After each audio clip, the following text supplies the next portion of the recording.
చెప్పి చూపిద్దాం. ఇప్పుడే వచ్చిన బ్రేకింగ్ న్యూస్. మన ఇండియాలోని పహల్గామ్ దగ్గర ఘోరంగా అటాక్ జరిగింది. అక్కడ మొత్తం 26 మంది సీనియర్స్ ని పొట్టన పెట్టుకున్నారు. అక్కడ అందరినీ చంపేశారు. ఆడవాళ్ళు తప్ప ఆడవాళ్ళని ఇంకా అలానే ఎవరైతే ముస్లిమ్స్ ఉన్నారో వాళ్ళని విడిచిపెట్టారు. అందరికి చాలా ఘోరంగా కిరాతకులను చంపేశారు. ఇక్కడ చంపిన వాళ్ళైతే పాకిస్తాన్ వాళ్ళని మనకి ఇండియా అర్థమైంది. అలాంటి సమయానికి ఆర్మీ కూడా వెళ్ళలేకపోయింది. ఎందుకంటే అక్కడ ఆర్మీ చాలా దూరంగా ఉంది. అక్కడికి ఎవరిని కాపాడలేకపోయారు. అక్కడ ఆడవాళ్ళు మొత్తం మజబూతుగా తీసుకొని మన ఇండియాకి తిరిగి వచ్చారు. ఇప్పుడు మన మోడీ గారు మాట్లాడతారు. అందరికీ నమస్కారం. ఇప్పుడు మన పహల్గామ్లో జరిగిన అటాక్ కి మేము చాలా చింతిస్తున్నాం. మన ఇండియా అలానే మన ఇండియన్ గవర్నమెంట్ ప్రతి ఒక్కరూ చాలా బాధపడుతున్నాం. అలానే ఆ కుటుంబాలక మేము ఎప్పుడు ఉంటామని మాటిస్తున్నాం. సరే, ఇప్పుడు నేను విషయానికి వస్తున్నాను. ఇదిగోని పాకిస్తాన్ లో ఉన్న ప్రతి ఒక్కరూ జాగ్రత్తగా ఉండండి. మీరు చేసింది చాలా అంటే చాలా పెద్ద తప్పు. మీరు అమాయకమైన అటాక్ చేశారు. ఈ దగ్గర మాత్రం మేము అసలు విడిచిపెట్టాం. ఇప్పుడు మీకు వార్నింగ్ ఇస్తున్నాం. వార్నింగ్ ప్రకారంగా వారిని మా ఇండియాకి అప్పచెప్పండి. అప్పుడు మిమ్మల్ని ఏమి చేయకుండా విడిచిపెట్టారు. అలానే జాగ్రత్తగా ఉంది. ఆల్రెడీ పాకిస్తాన్ దగ్గర पाकिस्तान के पास भी न्यूक्लियर है तो हमारे पास क्या है भाई? ये दिवाली के लिए रखा है क्या? మన దగ్గరే ఉన్నాయి. దీపావళి చేసుకునే తపాసులు అనుకుంటున్నాను. మన దగ్గర ఉన్న వెపన్స్ ప్రపంచంలో చెప్పడానికి లేదు. దాంతో పాటు మనకి రష్యా సపోర్ట్ గా ఉంది, అమెరికా సపోర్ట్ గా ఉంది. మనతో ఎవరు సపోర్ట్ ఉందా లేకపోయినా మన ఇండియా ఏకదాటిగా నిలబడి ఒక్కొక్కరిని మట్టిగా పడుతుంది. అర్థమవుతుందా? ప్రతి ఒక్కరూ జాగ్రత్తగా వినండి. పాకిస్తాన్ లో ఉన్న ప్రతి ఒక్కరు మర్యాదగా ఎవరైతే పనిచేశారు వాళ్ళని మా చేతికి అప్పచెప్పండి. లేదు కాదు కూడదంటే తరువాత నేను చెప్పాను కదా, ఇక ఆట మొదలు పెడతాను. ఒక్కసారి ఆట మొదలు పెట్టారంటే ఎవరు చెప్పిన ఆపవద్దా. మన ప్రైమ్ మినిస్టర్ మన దగ్గర ఉన్న వెపన్స్ గురించి, మన దగ్గర ఉన్న పవర్ గురించి అలానే వాళ్ళందరికీ ఒక స్వీట్ వార్నింగ్ అనేది ఇచ్చారు. ఇప్పుడు మనం ఆ పాకిస్తాన్ వాళ్ళు ఏం చేస్తారో చూద్దాం. వాళ్ళు ఈ రోజు సాయంత్రంలోపు ఎటువంటి జవాబు ఇవ్వకపోయినట్లయితే అప్పుడు ఖచ్చితంగా మన ఇండియా వాళ్ళు యాక్షన్ తీసుకుంటారు. అలానే ఇప్పుడు మన ఇండియాకి సైన్యం చాలా చాలా ఇంపార్టెంట్. మన ఇండియా సైన్యాన్ని ఇంకా పెంచుకోవాలనుకుంటున్నాం. ఆర్మీ ఆఫీసర్స్ ఎవరైతే రిటైర్డ్ అయ్యారో వాళ్ళందరూ మళ్ళీ వెనక్కి రావాలి. లీవ్ లో ఉన్న వాళ్ళు కూడా మళ్ళీ వెనక్కి వచ్చి మళ్ళీ మన ఇండియన్ ఆర్మీలో జాయిన్ అవ్వాలి. మీరందరూ గుండెల మీద చేయవేసుకోండి. మన ఇండియాని ఎవరు టచ్ కూడా చేయలేరు. మీ అందరికీ నేను మాటిస్తున్నాను. మన వైపు చాలా పెద్ద సైన్యం ఉంది.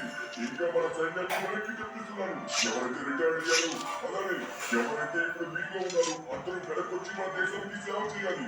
అలానే మీరందరూ ఇక్కడ ఏం జరుగుతున్నా ఇంటర్నెట్ లో దయచేసి షేర్ చేయకండి. ఇప్పుడు ఏ విషయాన్ని కూడా ఎవరిని మనం లీక్ చేయకూడదు. అలానే ఆ పాకిస్తాన్ లో ఉన్న ప్రతిదీ కూడా ఇక్కడ డియాక్టివేట్ చేయండి. అక్కడ సోషల్ మీడియాని ఇక్కడ వర్క్ అవుతుంది. సోషల్ మీడియాని వారికి వర్క్ అవుతుంది. ఇలా చేయండి. దయచేసి ఎవరు కూడా సోషల్ మీడియాని షేర్ చేయకండి. ఇక చెప్తున్నాను, వాళ్ళు లేకపోతే నేను మొదలు పెడతాను అసలైన ఆట. మోడీ గారు చాలా అంటే చాలా ఫైర్ మీద ఉన్నారు. ఇప్పుడు ఏం జరుగుతుందో నాకు అర్థం కావట్లేదు. వాళ్ళైతే చాలా పెద్ద తప్పు చేశారు. ఎంతో మంది అమాయకుల్ని కోతలు పెట్టుకున్నారు. ఇంకా నేను ఒక్కలేదు, లేకపోతే నువ్వు దూరం వెళ్ళేవాడివి. నేను అక్కడ ఉన్నట్లయితే మాత్రం ఒక్కరిని కాపాడకపోయినా సరే అందులో ఉన్న వాళ్ళు ఒక్కరిని లేదా ఇద్దరినైనా సరే చంపుండేవంటరా. నాకంత కోపం వస్తుంది. నేను కూడా ఇంతకు ముందు ఆర్మీలో వర్క్ చేశాను. అనివార్య కారణాల వల్ల మానేయాల్సి వచ్చింది. ఇప్పుడు నేను మళ్ళీ ఆర్మీకి జాయిన్ అవ్వాలనుకుంటున్నాను రా. అలానే నా దగ్గరికి ఆఫీసర్స్ కూడా వస్తారు, ఖచ్చితంగా వస్తారు. వాళ్ళు వచ్చి మళ్ళీ ఆర్మీలో జాయిన్ అవ్వమని నాకైతే ఇన్విటేషన్ ఇస్తారు. 1 మినిట్ ఆగు, ఎవరో వచ్చినట్టుగా ఉన్నారు. వస్తున్నా షిన్చాన్, దేనికి భయపడకు. షిన్చాన్, నువ్వేం బాధపడకు. అరే నమోన్, మై ఫ్రెండ్, ఎలా ఉన్నావు? మళ్ళీ నువ్వు ఇండియన్ ఆర్మీలోని సేవలు స్టార్ట్ చేయాలి. ఇంతకు ముందు మన ఆర్మీ కోసం ఎంతగానో చేశావు. ఇప్పుడు మళ్ళీ వెనక్కి రావాలి. ఆ పాకిస్తాన్ వారిని ఎవరిని విడిచిపెట్టకూడదు. ఒక్కొక్కడిని చంపి పడేయాలి. సరే, ఇప్పుడు దయచేసి ఆర్మీలో జాయిన్ అవ్వు. నీకోసం మొత్తం యూనిఫామ్ తీసుకొని వచ్చాను. ఇంటికనే ఉన్నాను ధనువన్న. అక్కడి నుంచి కష్టపడి తప్పించుకొని వచ్చేసాం కదా.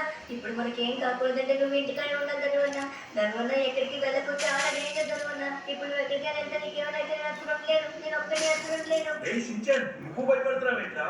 రే నువ్వు భయపడకూడదు. నువ్వు ఒక ఇండియన్ ఆర్మీ సోల్జర్ యొక్క తమ్ముడివి. ఇప్పుడు చెప్తున్నాను, నేను దేనికి భయపడను. మేమే భయపడినట్లయితే మా వాళ్ళు కూడా భయపడతారు. నేను దేనికి భయపడను, ముందడుగు వేస్తాను. మన ఇండియాని టీ కొట్టే దేశం ఏదైనా ఉంది అంటే దమ్ముంటే రమ్మను, తెలుసుకుందాం. షించాన్, నువ్వు ఇంటికాడ జాగ్రత్తగా ఉండి నేను బయలుదేరాల్సిన సమయం వచ్చింది. మళ్ళీ నేను నా సేవలు మన ఇండియన్ ఆర్మీకి స్టార్ట్ చేయాలి. ఓకే మై ఫ్రెండ్ నోమాన్, ఎలా ఉన్నావు? నేను చాలా అంటే చాలా బాగున్నాను. కానీ నాకు చాలా బాధగా ఉంది. ఇప్పుడు వాళ్ళు హిందూ ముస్లిం అని పేరు పెట్టి మన ఇండియాలో ఉన్న హిందూ ముస్లింలకి గొడవ పెట్టాలని చూస్తున్నారు. వాళ్ళు హిందూ ముస్లిం అని ఎంత తీసినా కూడా మనం గొడవ పడతామా? మన ఇండియాలో ఉన్న హిందూ ముస్లిం బాయ్ బాయ్ అనుకుని ఉంటాం. అలాంటిది మన దగ్గర ఎవరు గొడవ పెడతారు నోమాన్? ఇప్పుడు నువ్వు నాతో ఉన్నావు, అలానే నువ్వు ఇంకా ఇండియన్ ఆర్మీకి సేవ చేస్తున్నావు. అలానే మొన్న అక్కడ అంతమంది ఉన్నారు. అంతమంది మనుషుల్లోని ఒకే ఒక వ్యక్తి వెళ్ళి కాపాడడానికి తన ప్రాణాలు ఇచ్చేశాడు. యాక్చువల్ గా అతను ప్రాణం పోయిండేది కాదు, ఎందుకంటే అతను ముస్లిం కాబట్టి అతను విడిచిపెట్టారు. కానీ అక్కడ ఉన్నది హిందూ ముస్లిం అని ఆలోచించకుండా ఇండియన్స్ అని ఆలోచించి తన ప్రాణాలు ఇచ్చేశాడు. సరే, ఇప్పుడు ఫైనల్లీ మనమైతే వచ్చాం కదా, డైరెక్ట్ గా మనమైతే వెళ్ళి కర్నల్ గారితో మాట్లాడదాం. వాళ్ళు చేసింది చాలా పెద్ద తప్పు. దానికైతే మాత్రం చాలా పెద్ద శిక్ష పడాలి. అందుకే మన జనరల్ గారు వచ్చేసరికి మోడీ గారితో మీటింగ్ లో ఉన్నారు. ఆయన వీళ్ళందరూ కలిపి డిస్కస్ చేస్తున్నారు ఏం చేయాలని. వాళ్ళు మనకి అప్డేట్ ఇచ్చిన వెంటనే అప్పుడు మనం రంగంలోకి దిగాలి. నువ్వు ఫ్లైట్ చేసి బాగా కంట్రోల్ చేస్తావు కదా, ఇప్పుడు నైట్ మనం ఏం చేయబోతున్నాం ఏంటనేది ఆయన వచ్చి మనకి ఎక్స్ప్లెయిన్ చేస్తారు. అప్పుడు మనం అయితే రంగంలోకి దిగుదాం. మన ఇండియన్ ఆర్మీ పవర్ ఎలా ఉంటుందో ఒక్కొక్కరికి తెలియాలి. చూపిద్దాం మన దెబ్బ రుచి ఎలా ఉంటుందో. ఒక్కొక్కడు ఎగిరి దూరంగా పడాలి. ఓకే, జనరల్ గా అయితే ప్రెసెంట్ లేదు కదా. సరే, మనమైతే వెయిట్ చేద్దాం. అక్కడి నుంచి ఎటువంటి ప్రోటోకాల్స్ వస్తాయో అయితే మనం ప్రాపర్ గా ఫాలో అవ్వాలి. ఇప్పుడు మన వాళ్ళందరికీ న్యాయం జరగాలంటే మన వాళ్ళు ఏం చేయాలి? ఆ పాకిస్తాన్ వాళ్ళు ఇప్పటికీ కూడా రిప్లై ఇవ్వలేదు. ఇప్పటికీ మన ఇండియా వెయిట్ చేస్తుంది. తప్ప చెప్తామని ఏ మాత్రం కూడా చెప్పట్లేదు. వాళ్ళైతే మాత్రం కావాలనే మొత్తానికి చేపించినట్టుగా ఉన్నారు. చెప్తున్నాను, ఎవడు తప్పించుకోలేడు.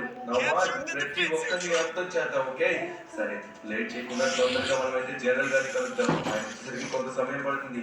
ఆయన ఎంతసేపటికి వస్తారు, అప్పుడు ఏం చేయాలని పూర్తిగా డిస్కస్ చేసి చూద్దాం. జనరల్ గారు ఫోన్ మాట్లాడుతున్నారు. అది కూడా చాలా ఇంపార్టెంట్ కాల్. ఎందుకంటే పాకిస్తాన్ నుంచి ఎటువంటి న్యూస్ ఇప్పటికి రాలేదు. ఆ దారుణాన్ని చేసిన వాళ్ళని అప్పచెప్తామని అనలేదు. అందుకే మొత్తానికి మోడీ గారు అందరూ కలిపి ఇప్పుడు ఒక ప్లాన్ కి వచ్చారు. అవునా? సరే సరే, సైలెంట్ గా ఉండు. ఆయన మాట్లాడుతున్నారు, ఏం మాట్లాడుతున్నారో అర్థం కావట్లేదు. నేనైతే దేనికైనా ఏం చేయడానికైనా సిద్ధంగా ఉన్నాను. నా దేశం కోసం నా ప్రాణాలు ఇస్తాను. అరే ఇప్పుడు ఏం చేద్దాం? సరే సరే, మీకు ఫోన్ చేస్తాను. అరే ఏమైంది? ఎందుకైనా వచ్చారో చెప్పండి. సార్, నాకైతే రక్తం పడిపోతుంది. చంపిన వాళ్ళైతే మంచిగా హ్యాపీగా పార్టీలు చేసుకుంటున్నారు. వాళ్ళు ఎక్కడున్నారో తెలియట్లేదు. సార్, ఇప్పుడు ఎలా అయినా మనం ఏదో ఒక యాక్షన్ తీసుకోవాలి. మేము కూడా దాని మీదే వర్క్ చేస్తున్నాం మిస్టర్. అందుకే ఇప్పుడు వచ్చేసరికి ఒక ఆపరేషన్ మేమైతే ఎగ్జిక్యూట్ చేయబోతున్నాం. అదే operation Sindhu. Operation Sindhura? Sir, అయితే మనం ఏం చేయబోతున్నాం? ఏంటి ఆపరేషన్? మర్యాదగా పాకిస్తాన్ వాళ్ళని అడిగాం. వాళ్ళైతే ఇవ్వగలరు. అందుకే మేము ఒక నిర్ణయానికి వచ్చాం. అదే ఈ ఆపరేషన్ సింధు. ఇప్పుడు ఆ పాకిస్తాన్ ఎక్కడైతే ఈ ఉగ్రవాద స్థావరాలు ఉన్నాయో అక్కడికి వెళ్ళి మనమైతే అటాక్ చేయాలి. ఒక్క దాని కూడా విడిచిపెట్టదు. అందరినీ మనం అంతం చేయాలి. దీనికి ప్రతి ఒక్కరూ ఖచ్చితంగా అనుభవిస్తారు. కానీ ఇప్పుడు ఒక సమస్య వచ్చి పడింది. అదేంటంటే వాళ్ళ యొక్క డీటెయిల్స్, అలానే వాళ్ళు క్యాంప్స్ ఎక్కడ పెట్టారో మనకైతే తెలియట్లేదు. వాటిని మనం కనుక్కోవాలి. అది ఎలా కనుక్కోవాలో నాకైతే అసలు అర్థం కావట్లేదు. మేము ఎంతగానో ప్రయత్నించాం. మా ఇండియన్ రిపోర్ట్ కూడా అసలు ఎవరు కూడా తెలియలేదు. అందుకే నాకు ఏం చేయాలో అర్థం కావట్లేదు. కానీ ఎవరు ప్రాణాలతో ఉండకూడదు. ఈ ఆపరేషన్ ఎగ్జిక్యూట్ చేయాలంటే మనకైతే ఇన్ఫర్మేషన్ తెలియాలి. సార్ సార్ సార్, నాకు టైం ఇవ్వండి. నేను ఎలాంటి గేలా చేస్తాను. గాయస్, మీరు తొందరగా రండి. మీకు తెలీదు, నాకు ఒక ఫ్రెండ్ ఉన్నాడు అనమాట. వాడికి ప్రపంచంలో ఎక్కడ ఏం జరిగినా తెలిసిపోతుంది అనమాట. వాడు ఎంత పెద్ద హ్యాకర్ అంటే చాలా పెద్ద హ్యాకర్. కానీ వాడు ప్రతిదానికి మంచి కోసమే వాడతారనమాట. ఇప్పుడు మనందరం వాడి దగ్గరికి వెళ్ళామనుకోండి, వాడు ఖచ్చితంగా మనకి సహాయం చేస్తాడనమాట. వాడికి ఇలాంటి లొకేషన్లు ఇవి ఎక్కడున్నా సరే, వాళ్ళు ఎక్కడ దాక్కున్నా సరే, వాడి చేతిలో కంప్యూటర్ ఉంటే చాలు, ఎక్కడ ఉన్నది ఏదైనా సరే కనిపెట్టేస్తాడు. అందుకే వాడి దగ్గరికి వెళ్దాం. వాడి పేరు వచ్చేసరికి లెక్చర్ అనమాట. మొత్తం వాడు చూసుకుంటాడు. తొందరగా వెళ్దాం. ఓకే, మొత్తానికి వాడి దగ్గరికి అయితే వచ్చేసాం. వీడి గురించి మన ఆఫీసర్స్ కి తెలిసినట్లయితే ఖచ్చితంగా వీడికైతే చాలా పెద్ద ఉద్యోగం ఇస్తాడు. కానీ వాడికి అలాంటి ఉద్యోగాలు నచ్చవు అనమాట. వాడికి వాడే ప్రైవేట్ గా నచ్చిన వాడిని చేసుకుంటాడు. ఓకే గైస్, నాతో రండి మీరు. నేను వాడితో మాట్లాడి ఎలా అయినా సరే ఇన్ఫర్మేషన్ తెప్పిస్తాను. Hello hello sister, hello sister. ఇక మనమే కదా పడుకునే టైంలో వచ్చాం. లెస్టర్, హే లెస్టర్, లే లేవయ్యా, ఇక్కడ ఇండియన్ ఆర్మీ వచ్చాం. హే, ఇండియన్ ఆర్మీ వచ్చాం, లే. నన్ను చెప్పకండి. అరే అరే అరే దొరో నువ్వా? ఏమైంది? ఇదేంటి ఆర్మీ డ్రెస్ లో వచ్చావు? ఓరి నాయన, ఆ ఉగ్రవాదులను చంపడానికి వచ్చాను అనుకున్నాను. అయ్యా, ఏంటి లెస్టర్ ఎలా భయపడుతున్నా? అరే, వాళ్ళకి అంత ధైర్యమా? మన ఇండియాలో వచ్చినంత ధైర్యమా? అంత సీన్ లేదు. కానీ లెస్టర్, నువ్వు ఒక పెద్ద సహాయం చేయాలి. అదేంటంటే మన ఇండియన్స్ పైన వాళ్ళందరూ అటాక్